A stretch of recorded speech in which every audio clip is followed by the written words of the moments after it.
community. Community center. I almost completely completed it. Yes, that's exciting. You What are know. you missing? That sturgeon? No, actually, I've you caught got a one? couple sturgeons. I have a little sturgeon pond, actually. I can't talk to you. I can't speak to you. I was literally in bed 2 nights ago complaining because I was like, Jonathan, I just can't get a fucking shard. I can't, no matter what I do, I can't get a shard. I said, Hannah has 2 shards. Hannah's got several shards. And he's like, you're never in the mines. I said, that's not true. I think I just have a bad game. Bad file. A bad file. He's like, I don't think you do. I'm like, yes, I do. Well, do you think that I actually have heard some people like on TikTok or whatever say that some of their files are luckier than others or whatever? I have an unlucky file for sure. I'm telling you. Do you think that playing on the iPad is like, how do you even play on the iPad? Do you have a controller that you plug up to it? Oh, okay. You do have a controller. No, I do. Oh. I don't know why I did that gesture. I do. John gets mad at me because I never use it. It might help if you, I don't know anything, but I feel like, because I tried playing on my phone, which the small screen didn't really bother me, but like I couldn't, like the controls, I gave up on fishing in 2 seconds on my phone. Oh, really? Oh, no, I'm really good at fishing. It's just, I'm good at fishing. I just don't get at fishing. The things that I want.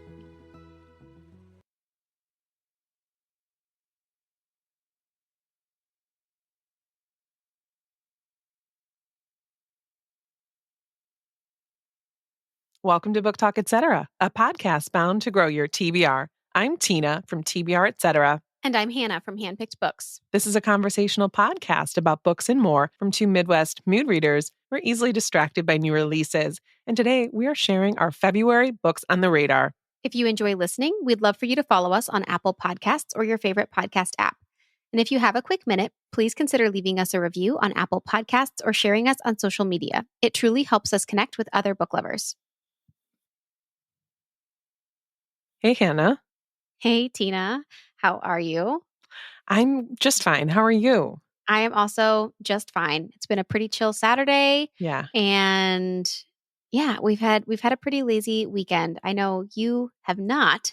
I've not been, have not had enough lazy time yet in 2025. It's been a bustle for months. And I feel like I need a break. I was looking at February though, and I'm like, okay, February is pretty chill, knock on wood. Let's see and hope that continues. Yes. But no, all good things. Being busy is never a problem. I'm just like looking around at the house like, okay, yeah, it's critical mass time. Like we've been away for too long. Cleaning time. There's just, I need to, get my stuff together. But yeah, and we're recording late tonight. It's like 5 Central on a Saturday night. So we're spending a little bit of our Saturday night together, which is kind of fun actually. I love that. I don't mind it at all. A bookish weekend is the best kind of weekend to have. Yes. I'm trying to think what other bookish plans. So tomorrow we're actually taking a flight. We're heading to North Carolina for a couple days. By the time you all are hearing this, though, we'll already be home. It's a very quick turnaround trip. We're going to the Charlotte Hornets / LA Lakers game to see LeBron play. So fun. And I'm excited. And the thing I love about Hannah, I said to Hannah that we were going to see the Hornets play.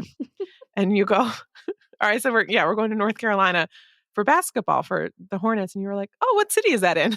I'm like, it's in Charlotte. It's in the name. I know nothing about sports. I mean, nothing. It made me laugh. I was like, they're the Charlotte Hornets, man. And you used to, but no, I know you're not a sports. You're not a sports family. So I could not tell you what NFL team is in North Carolina. I do not know. Do they even have one? No, that's okay. Who's to say? They do. Oh, okay, great. They do. Great, the Panthers. Mm-hmm. It's okay. Nice. Yeah, no, my life, we have the Lions in Michigan. I know that. There you go. I know. I was actually low-key rooting for them, even though I'm a Bears fan. That's kind of sacrilege. But yeah, no, I love sports. And I realize I'm like, my life is deeply involved in it in ways that, I understand are not normal. But yeah. I like reading about sports sometimes. I enjoy like the found family element, like in literature. Yeah. And I have always enjoyed going to sports games when I've attended them. Like if a friend is like, hey, want to go to a baseball game with me? I'm like, yeah, shoot, let's go. I'll enjoy a beer and a hot dog and let's go. Have you ever been to the Cubs games? Well, no, I haven't been to the Cubs games. I've been to a couple of Detroit Tigers baseball games. My family was a baseball family. Again, I I don't really know anything much, but if there was one sport that I know more about than others, it's baseball. Got it. Okay. No, that's fair. Well, Yeah. I have a loving lately that sort of ties into what I was just saying about my desire to really get my life together at the house. And okay, this might be very obvious for some people. I don't know. But my loving lately is called donatestuf.com. Ooh. It started because I like to donate, obviously, things I like to purge and, get rid of clothes and whatever. And I feel like we have a lot of stuff, so I want to donate. And I remember I was walking around the neighborhood and I saw some of my neighbors who had like bags out front and they did it like once a month. And I'm like, what are those bags? And finally I asked one of them and I'm like, what is this? Basically. And they're like, oh, whoever comes and they pick up our stuff. I'm like donation, like Goodwill. And anyway, they gave me the lowdown on this. I did not realize that this was such a thing because I make the bags for Goodwill or wherever I'm dropping it off, and the bags live in my room for 6 months and don't Same. move. So, donatestuf.com, you can schedule it online and they come to your house and pick up your stuff like clothes, kitchenware, whatever. Now, that's only in a few states, but I'm positive there are other services like this in other states. And it is awesome because not only do they come right to your house, they text you once a month, like, hey, do you have anything you want to donate? And it's like forcing me to continue to really go through our stuff and make sure it's stuff that we want in the house. So I'm really excited about it. Ours supports AMVETS. I'm sure there are other charities and other, organizations that you could sign up with, but I just thought I never knew this was an option. So if you're someone like me that likes to donate, but maybe can't make it out to the charity shops as often as you might like, check it out. This one is donatestuf.com. Okay, that is a really great recommendation. I did just check while you were chatting about it, and they don't service my area, which is a bummer. But I checked because I literally have 2 boxes in my trunk right now that I've even been out and about, and then I just forget to drop them off. Exactly. Ugh. So, but I'm with you. I like to donate stuff too, and then they just end up in bags. I know. So I just thought this was so smart. And I'm like, this is life-changing. This is a hack for me personally. And wanted to share. Oh, great recommendation. My loving lately is actually a book, but it's a kid's book and it's specifically a book that my kids have really been enjoying and then an illustrator that I want to continue to check out. But this book is one that I really love. It's called Beatrice Likes the Dark. It's by April Genevieve Tukolke and it's illustrated by Koa Lee. And I'm bringing this because when my daughter was younger, a couple of years ago, she wanted to read this book every single night. And then my son, now who is 3, is going through his phase where he wants to read this book every single night. Our copy is literally like falling apart. There's something in this book that is just works for kids. It was recommended to me by a friend and her kids also love it. It's a book about 2 sisters who are very different. One of them's like kind of a spooky girl. She likes the dark. And one of them is, like almost she's just like a very bright and enthusiastic, loves bright colors. And they're just totally opposite sisters. And the book is really just about them being different, but then coming together and loving each other through those differences. But the artwork is really gorgeous. Both of my kids love it. Any kid that I've introduced this book to that's within the ages of like 3 to 5, I've had moms text me being like, what? Like, my kids are obsessed with this book. They love it. We have to read it every single night. So there's something in this one. And it's also one that I really enjoy reading. So I feel like if you're a parent out there that is like, my kid wants to read a book every night and it's always the same one, maybe get them hooked on this one because kids seem to like it. And it's one that you won't, dread reading every single night. It's actually really nice to read. So anyway, I always am looking for kids' books recommendations. I feel like it's hard to find ones that are good that you don't see everywhere. And this is one that I don't think I would have found if I hadn't had a friend directly recommend it to me. And my kids love it. And that is Beatrice Likes the Dark by April Genevieve Tukolke. And it's illustrated by Koa Lee. This is such a good recommendation, and I am immediately going to get my hands on a copy. It's beautiful. The cover is really beautiful. Nice. Mm-hmm. Yeah. Oh, it's a slightly spooky tale. That's really cute. Yes. There are little things in it too with like, potion making and things where like my kids have both been like, getting spices from the cupboard and mixing them. And, it just got a bunch of fun things that kids like and feel inspired by. So I don't know. It was fun. Good recommendation. Yeah. Okay, so what is your latest read? My latest read is a January release that I've been holding on to, I think since November, because I accidentally read it then. And I was like, oh, it doesn't come out until 2025. But I have thoughts. The book that I'm referencing is Penitence by Kristen Koval. And I would call it, I feel like this is going to be a read with Jenna pick for February. I just have a Ooh. feeling I was reading it thinking this would be a really evocative book club pick. This comes out on January 28th, so the day that the show airs. It says it's for fans of Ann Patchett and Celeste Ng. It is a poignant exploration of love and forgiveness. It also calls it a suspenseful, addictive page turner with literary insight that compels readers to consider whether the worst thing we've ever done is all that defines us. I would agree with literary. I would agree with addictive. I was addicted, but it's not a page turner. It's a thinker, right? Because what it's about is a murder of a young boy. And you come to find out that the young man that is unalived in the beginning of the book was allegedly shot by his sister. And his sister is a little kid. And so the book follows primarily the mother in this story, but also, some of the other individuals. And obviously, the mom and dad's, their lives are shattered. One kid is gone, one kid is in jail, prison, while they wait the trial. And to defend the child, they get a small town lawyer named Martine. And Martine is not just legal counsel, she's also the mother of Angie's first love, Julian, who is now a successful criminal defense attorney. And so in the book, you get the point of view of the lawyer as well as the mother. It's complicated because the lawyer's kid used to date the woman that she's now defending, the child of the woman she's now defending. And you come to find out as the book goes on, what happened to them? Why did they not come together? What happened when they were younger? And this has a ton of things that I happen to really enjoy in fiction.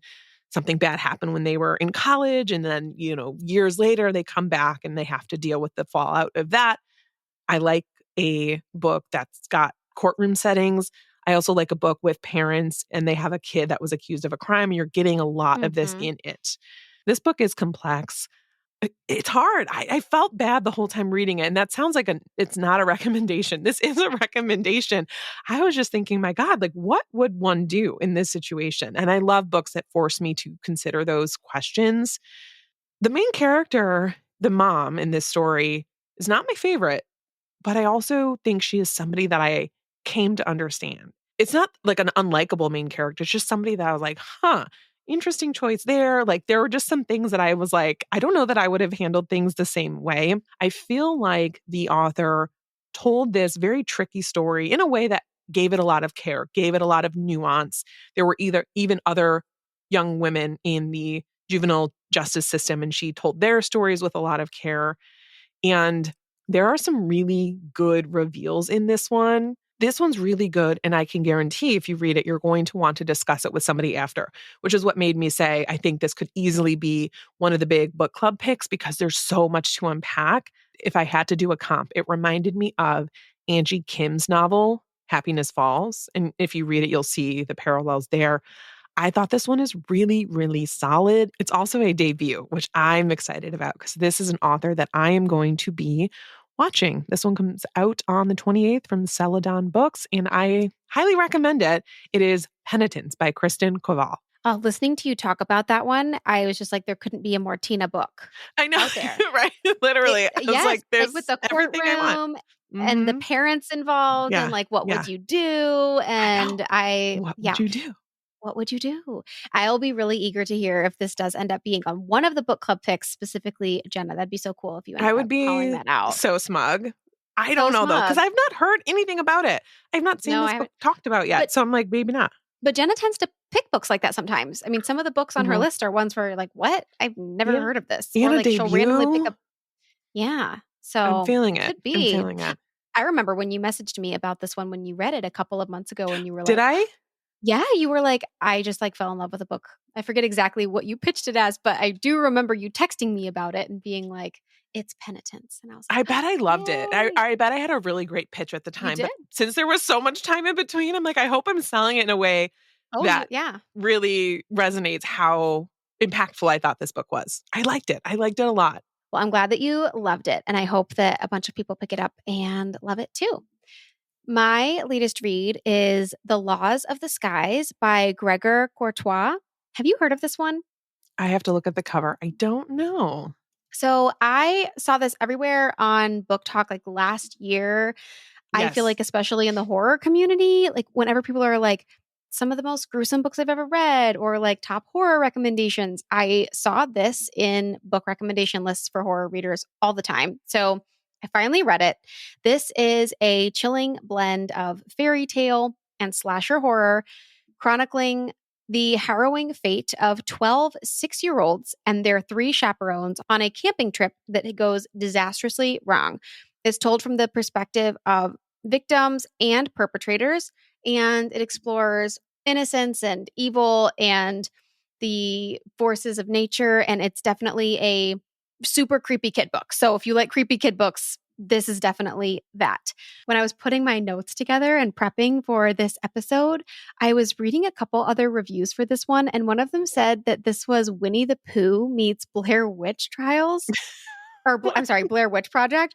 And okay, listen, I actually thought that that was hilariously accurate because, like, if you've ever seen the Winnie the Pooh movies, there's one about like they go on a hunt for Christopher Robin and they all like get separated and then they all like end up turning on each other. And if you've read the book and you know the Winnie the Pooh movie I'm talking about, you'll understand the comp and it's just really funny.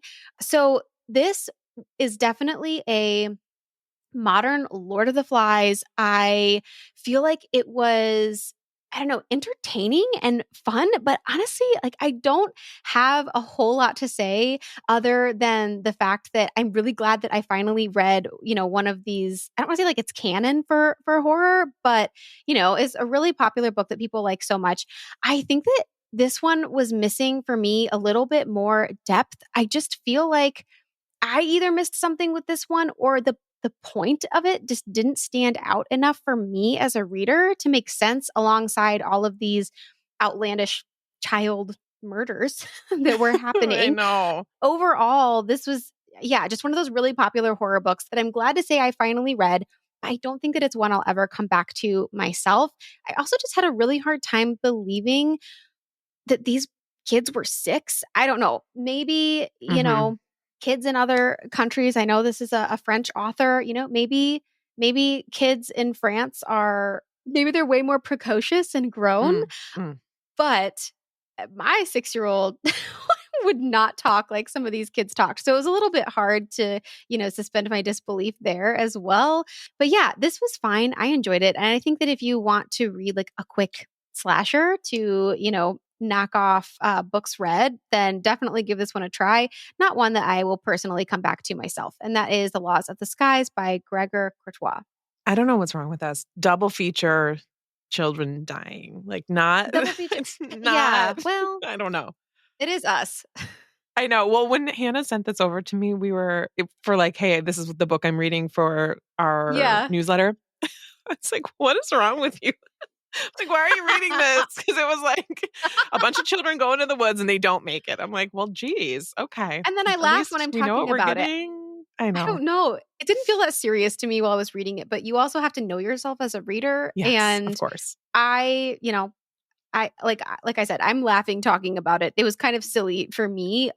But obviously, if you're a more sensitive reader, don't want to read about kids doing horrible things to each other, then maybe shy away from this one.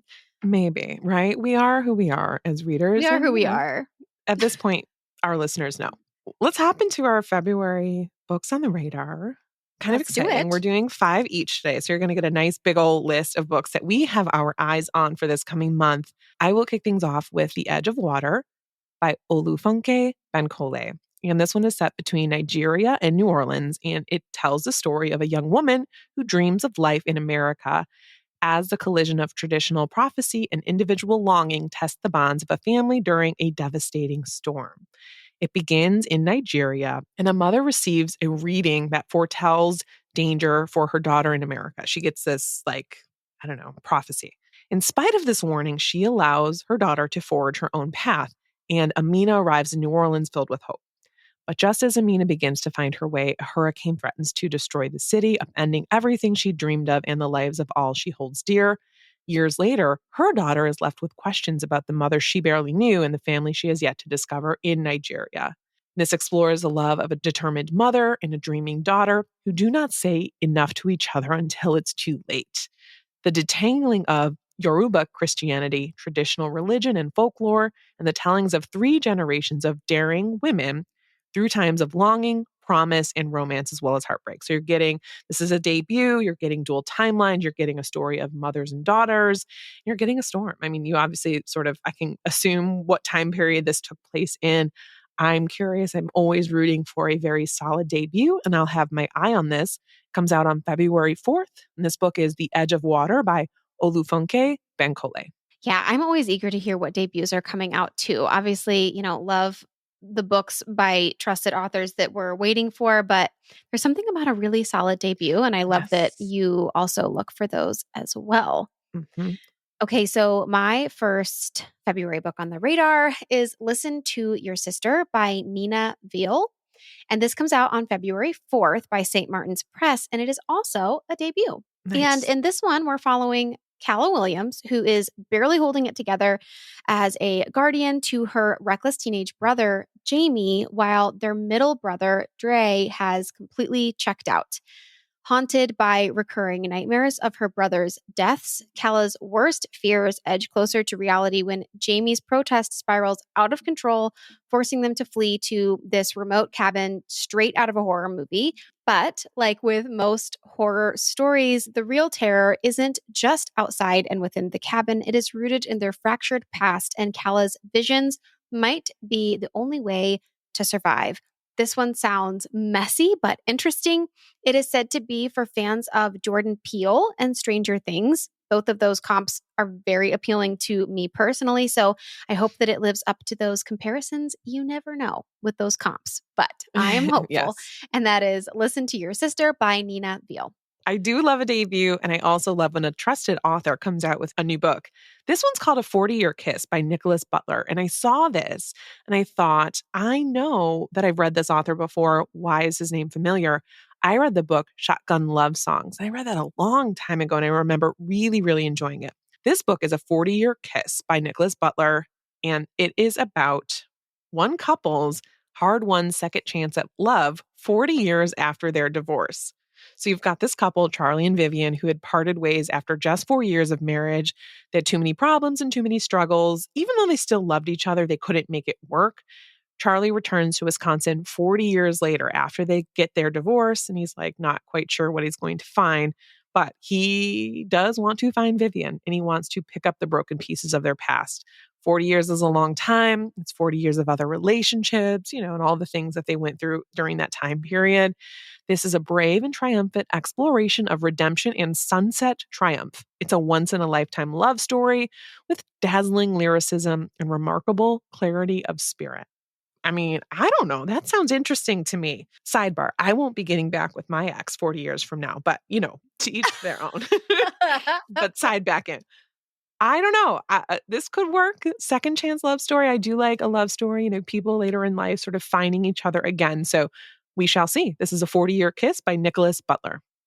Yeah, I love stories like that too. This is definitely one that I looked at to bring as well. So I'm glad that you ended up bringing that to the show. It sounds really good. My next book is also from a trusted author, and that is Waiting for the Long Night Moon by Amanda Peters, which comes out on February 11th from Harper Perennial. This is Amanda Peters' debut short story collection. So I read The Berry Pickers last year, a couple years ago now, loved it. This is her short story collection, and it blends traditional storytelling with spare, evocative prose. She depicts resilience amid systemic racism and loss. These stories follow a residential school survivor disconnected from his family, a water protector finding purpose, an elder reflecting on his life, and a girl dancing at her first May We Oh My. This collection is a poignant testament to grief, joy, and enduring strength. And I don't read a ton of short story collections, but I really liked Amanda Peters' writing.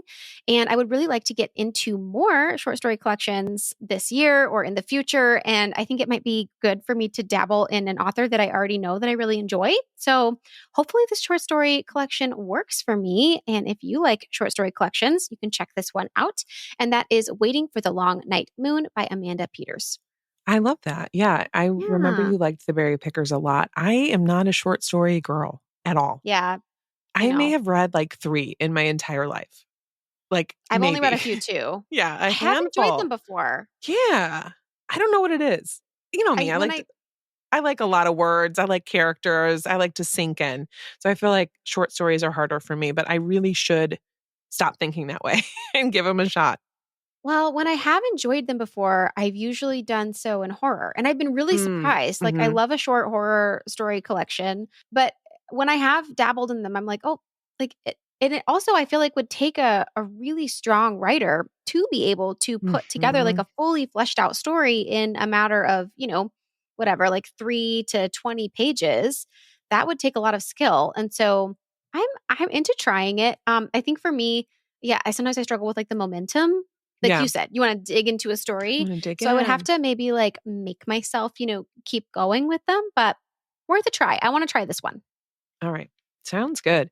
Next for me is historical fiction. This one has been getting huge early buzz, and I'm so excited for it. It's Harlem Rhapsody by Victoria Christopher Murray. This one also comes out on February 4th. This is a book about the women who kicked off the Harlem Renaissance.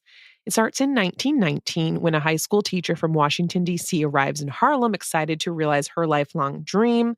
She has been named the literary editor of The Crisis, the first Black woman to hold this position at a preeminent magazine. Jessie is poised to achieve literary greatness, but apparently she holds a secret that jeopardizes everything. W.E.B. Du Bois, the founder of The Crisis, is not only Jessie's boss, he's her lover. A word I don't like, but it works here. Ooh, spicy. And neither his wife nor their 14-year age difference can keep the two apart. Excuse me.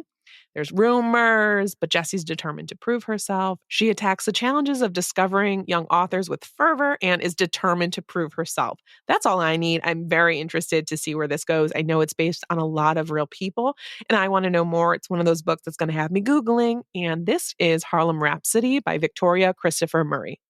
I love a book that has me Googling, and this one was It's the not on my best. radar before, Yay. so Oh, good. yay. Yeah, this one sounds really good. Okay, so my next one is Loca by Alejandro Heredia. It comes out on February 11th from Simon and Schuster. And this one is about two best friends, Sal and Charo, and they are navigating love, identity, and survival in 1999 New York. Sal is a Dominican immigrant haunted by his past, and Charo is a free spirit trapped in domesticity. One night, Sal finds love at a gay club, opening both Sal and Charo up to unexpected experiences. And as they embrace this new and vibrant community, they are confronted with their pasts, futures, and the unbreakable bond between them. This is a powerful story of migration, resilience, and the chosen family that becomes home to us. I love stories of chosen family and people who have always had this shared connection. I really look forward to hearing if this one gets talked about much or gets any buzz as well, because so far I haven't heard many folks talking about it, but it sounds really good and right up my alley. And that is Loca by Alejandro Heredia. That sounds so good. And I just was Mm-hmm. Googling it. Yeah, I'm curious. I had not Oh, heard of and I this one love the either. cover. The cover's Yeah. great. The cover's awesome. Loca could not be bigger. It's really Right. good. Yeah, yeah. Mm-hmm. Okay, good one. Oh, that's fun. My next one is a book that I've had my eyes on for quite some time. It is People of Means by Nancy Johnson. Comes out on February 11th. Another historical fiction. Look at me go. But Yeah. I really was looking forward to this because I enjoyed the author's last book, The Kindest Lie. This one is about a mother and daughter who are each seeking justice, and they're following their dreams in 1960s Nashville and 1990s Chicago. The authors that this is comped to are Britt Bennett and Tayari Jones, which, hello, yes, I'm into that. And it opens in the fall of 1959, where one woman arrives on the campus of Fisk University full of hope. And then soon, the ugliness of Jim Crow South interferes, and she is thrust into a movement for social change. She's sort of reluctant to get involved at first because her parents don't approve, but then she finds that she is caught between two worlds, two loves, and is willing to sacrifice everything to be a part of this movement. Then the second storyline is in 1992 Chicago, and it's about Frida's daughter, Tulip, who is an ambitious PR professional who is on track to have a very lucrative career if workplace politics and racial microaggressions don't get in her way. And I was wondering myself, I was thinking, like, what happened in 1992? And then it says, with the ruling of the Rodney King trial weighing heavily on her, Tulip feels called to action. And then she makes an irreversible professional misstep. And then she has to decide, just as her mother did, how much she's willing to risk in the name of justice and equality. I'm into this. It's definitely a me book. I love workplace novels, and I don't feel like I run into enough of them. Sometimes they'll include a little bit about it, but I want to like get in the office with you. Like, what are you doing? Who's making copies? Are you getting coffee? What are they, what's going on there? So I love a workplace novel. I love dual timeline, historical fiction, mother-daughter story. I want to read more about this. It's People of Means by Nancy Johnson. Okay, so you just brought a mother-daughter story, and my next one kind of has a father-daughter element. And this one is Yours Eventually by Noura Masnavi. And this one comes out on February 18th from Dutton. And this is about Asma. And she has built the life that she has always wanted, or so she believes. She's a successful doctor and devoted daughter. And she has spent years holding her family together after her father's financial downfall. But when her college sweetheart, whose proposal was once rejected by her family, re-enters her life as a newly wealthy and sought-after bachelor, old feelings resurface, and she is navigating meddling aunties and family expectations and her own heart, and she has to decide if it is too late for a second chance. This is a heartfelt story of love, family, and finding the courage to live on your own dreams. And I love a coming of age and adulthood story. So this one sounds really good to me. And that is Yours Eventually by Noura Masnavi. Also, what a great title. Yours Eventually. I love that. good. That's really good.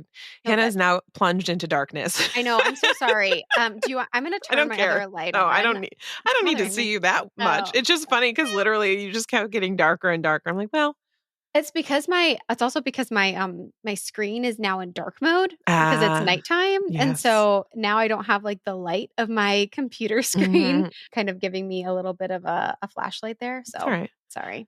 Anyway. We're wrapping up. We're wrapping up anyway. Let's just sit tight and keep it moving. Okay. My next one is an author that I read both of her previous novels. It is Back After This by Linda Holmes, and there's a dog on the cover, so I'm excited about that. It is about a podcast producer who agrees to host a new series about modern dating, but will her show jeopardize her chance at finding real love? That's basically it. Cecily Foster makes podcasts. She loves it. She loves her friends and fiercely protects her work. But after a disastrous relationship with a colleague who stole her heart and her ideas, she's put romantic love on hold. And that pisses me off. You know what I mean? Like salt in the wound. Yeah. She then gets the offer to host her own show. She wants to be thrilled, but there's a catch. The show's about her dating life, and she has to follow the guidance of an influencer who is also a relationship coach who has a relentlessly upbeat attitude. And so she would like rather do anything than like put herself out there, especially her missteps in dating. But she's like, yeah, you know what? They're kind of backing her into a corner. So she decides to do it. That's basically what you're getting. I think this one will be a nice palate cleanser between some of the heavier books that I have set up. I loved her book, Evie Drake Starts Over. I read that a while ago. I think I gave it 5 stars. I really enjoyed it. Flying Solo was decent, but I'm hopeful that this will be another 4-ish 5-star for me. And this is Back After This by Linda Holmes. It's important to have those palate cleansers. Yeah. And I do feel like I've only read Evie Drake, but I feel like what I would call it quintessential like uplit, where it's just, like uplifting. And it's nice to have those, little books to have in between all of the dark stuff that we read that is light and also to our taste. So, I've never thought of uplit before once in my life, but I've seen the words and I like that as a concept. I forget who like coined it, but I've heard, several podcasters and other bookish people mention it. I don't know who is to credit for like the actual, like coining that term, but I really like it. And it's better than like chick lit or women's lit. I love that because I've always uplit. wanted a better way to say like women's fiction because I'm like, that's dumb. Right. But uplit's great. Yeah. Okay, thank you. Yeah. New term for me. Okay. My next book is Deep Cuts by Holly Brickley. This is another debut. It comes out on February 25th from HarperCollins. This is an emotional love story that follows Percy and Jo. When Percy first hears Jo's music in his college dorm, she knows that he is destined for stardom and that she will always be in the background. As she refines his songs into indie hits, their creative partnership crackles with unspoken longing, passion, and, of course, inevitable heartbreak. As Jo rises to fame, Percy has to decide if she can continue to stay in his shadow or if their connection can survive beyond the music. This spans Brooklyn bars and San Francisco dance floors and is a story of love, obsession, and the need to be heard. I think this is kind of giving Daisy Jones and the Six meets like Talking at Night by Claire Daverly. And that is a comp that I came up with just from hearing the synopsis. So I have no idea if that is apt or not, but that's kind of what it made me think of when I was looking this book up. I hope that it lives up to that expectation in my head because I loved both of those. So I don't know. Music, fame stuff doesn't always work for me, but sometimes it does. So I don't know. This one sounds like really interesting, and I'm excited to try it. And that is Deep Cuts by Holly Brickley. Agree. One of those things, fame and music stuff could be great, could be not great. So report back. See. We'll find out, right? Report back if and when I read it. If and when. That's the key there. All right. Well, hopefully you've heard some books that you've been excited about. Hopefully we've tempted you with some February books. Hannah was like buzzing the other day when she was prepping her books for this show. She's like, there are so many good ones. And I happen to agree. I feel like we are I said it to an author actually recently. I was like, 2025 is a bonkers year for publishing. She was like, yes, it's great. Except if you're an author, it can kind of be scary to get lost in the shuffle. I'm like, true. I do hear that. And we will do our best to make sure we're promoting as many books as we can. Bringing all the books. Bringing them all. And also, I'm hedging here because I know it's time for current reads and I can't remember what my current read is. It's actually, it's Homeseeking by Carissa Chen. I just remembered. Oh, yay. Like, what have I been reading? So Homeseeking is a GMA book club pick. I was just talking about sort of second chance love stories, if you will, or people finding each other later in life. I am loving it. It's about two people that were really close when they were young and then a war happened and they split apart. Now they're both in the US and they are running into each other in their town, which is really funny. It's very interesting. And I love the structure. The woman's point of view is told from the past and it's working its way toward the present. And the male point of view is in present day, working his way toward the past. And it's very interesting. And I can't wait to see how it intersects. I'm about 15% in and I'm really, really enjoying it. This one is Homeseeking by Carissa Chen. Well, I will be starting that one right after you here very soon. And I'm excited to talk to you and the Book Talk community about that one. That is exciting. I am currently reading Nothing to See Here by Kevin Wilson. And this came out a couple of years ago. I really loved his other book, Perfect Little World. And I've been meaning to try his other book. And I finally got to this one. I'm so glad that I did. I'm actually almost finished with it, but it's kind of has a bananas premise, but ultimately it's got, great characters that I really like, found family, and the audio is great. So yeah, I'm reading Nothing to See Here by Kevin Wilson. I love that book. That book is so stinking good. I made my mom read it. She really enjoyed it as well. So I'm glad you get to discover that. Yay. All right. Well, is that it? I think that's it for today. Okay. Well, that's it for today. We thank you for spending a part of your day with us. Links to all the books mentioned can be found in the show notes. If you enjoyed today's episode, you can help us by following wherever you listen and by leaving a review on Apple Podcasts. It helps us get our show out to new listeners and grows our audience. And don't forget, if you would like access to exclusive bonus content and community, you can join us for $5 a month on patreon.com/booktalk, etc. If you'd like to connect with us, you can email us at booktalk, etc. @gmail.com. You can also connect with us both at Book Talk Etc. on Instagram, and Tina at TBR Etc. and Hannah at Handpicked Books. Talk to you next week. And in the meantime, remember, everything's better with books.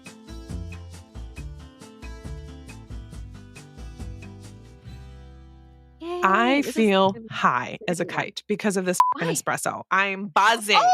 My veins are made of caffeine. Wow. I'm gonna need. I'm like truly, and I don't get like a sugar rush or a caffeine high typically. But John made me this this drink. What do you put in there?